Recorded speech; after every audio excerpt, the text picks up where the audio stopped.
నమస్తే, జై శ్రీరామ్, భరత్ మాతా కీ జై, వందే మాతరం. నేను మీ విలాసాగరం రమేష్. ఈరోజు మే 10, 2025 శనివారం సాయంత్రం వీడియో చేస్తున్నా.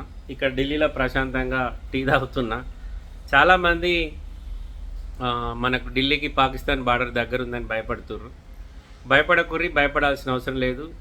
మన ఇండియాలో ఆర్మీలో ఉన్న వాళ్ళంతా డిఫెన్స్లో చదువుకున్న వాళ్ళు, అక్కడ ఆర్మీలో ఉన్న వాళ్ళు అందరూ మదర్సలలో చదువుకున్న వాళ్ళు. వాళ్ళకు మనకు అదే తేడా.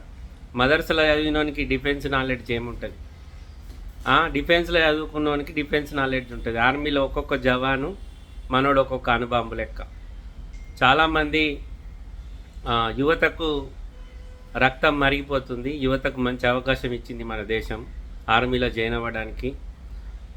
20 నుంచి 35 సంవత్సరాల వాళ్ళు ఎవరైనా వెళ్ళొచ్చంట. ధైర్యంగా పోయి జైన్ గారి దేశం కోసం చచ్చిపోతే ఆ కిక్కే వేరు. ఎందుకంటే ప్రతి ఒక్కడు పుట్టినోడు ఎవడైనా చచ్చిపోవాల్సిందే. మనకు దేశం కోసం చచ్చిపోయే అవకాశం దొరికితే మాత్రం కళ్ళకు అద్దుకొని స్వీకరించాలి. మన ఆర్మీ జవాన్లు మన కోసం రేయింబవలు బార్డర్ మీద రాత్రి పగలు అనకుండా మన కోసం శ్రమ కొద్దీ అక్కడ నిలబడి ఉన్నారు. అందుకే నేను ఈరోజు ఇక్కడ ఢిల్లీలో ప్రశాంతంగా ఉండగలిగిన. మా వాళ్ళు కూడా ఇంటికా నుంచి ఫోన్ చేసి, అన్న నువ్వు వచ్చాయి, ఏమో ఎందుకు వచ్చిన బాధ, పంజాబ్ దాకా వచ్చిందంట కదా అంటూ. ఢిల్లీ దాకా వచ్చినా భయపడాల్సిన అవసరం లేదు. ఒకవేళ ఈడి దాకా గిట్ట తీవ్రవాదులు వస్తే నాకు అవకాశం ఉంటే నేను కూడా తుపాకీ పట్టుకొని నిలబడతాను. నిజంగా చెప్తున్నా. ఆ సాగు వణికొస్తుంది.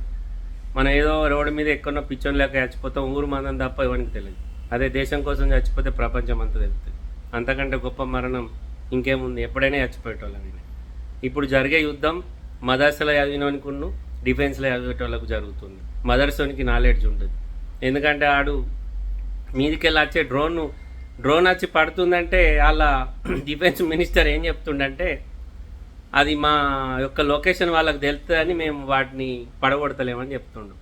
అందుకోసమే మదర్స నాలెడ్జ్కును డిఫెన్స్ నాలెడ్జ్కు తేడా ఉంటుంది. సో ఇండియన్స్ ఎక్కడున్నా ధైర్యంగా ఉండూరి, భయపడాల్సిన అవసరం లేదు.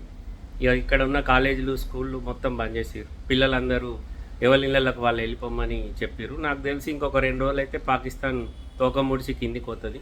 ఎందుకంటే వాళ్ళ అక్యూమెంట్స్ మన అక్యూమెంట్స్కు బాగా తేడా ఉంది. వాళ్ళు ఏ రకంగా చూసుకున్నా భారత్ తోటి సరితూగలేడు. శత్రు దేశం అయినా మనం టర్కీకి కూడా భూకంపం వచ్చినప్పుడు సాయం చేసినాం. కృతజ్ఞత కూడా లేదు. చూసిర్రా మన దేశం ఉన్న వాళ్ళకి ఎప్పుడు బుద్ధి వస్తుందో. అందుకే ఎవడన్నా నాశనంగా చూడాలి కానీ చేరదీయద్దు. పాపం అని టర్కీకి మనం ఆ రోజు హెల్ప్ చేస్తే ఈరోజు టర్కీ డ్రోన్లు వచ్చి మన దేశం మీద వాడే ప్రయత్నం చేస్తున్నాయి. అది ఇప్పుడున్న పరిస్థితి. ఓకే సార్, నమస్తే, జై శ్రీరామ్, జై హింద్.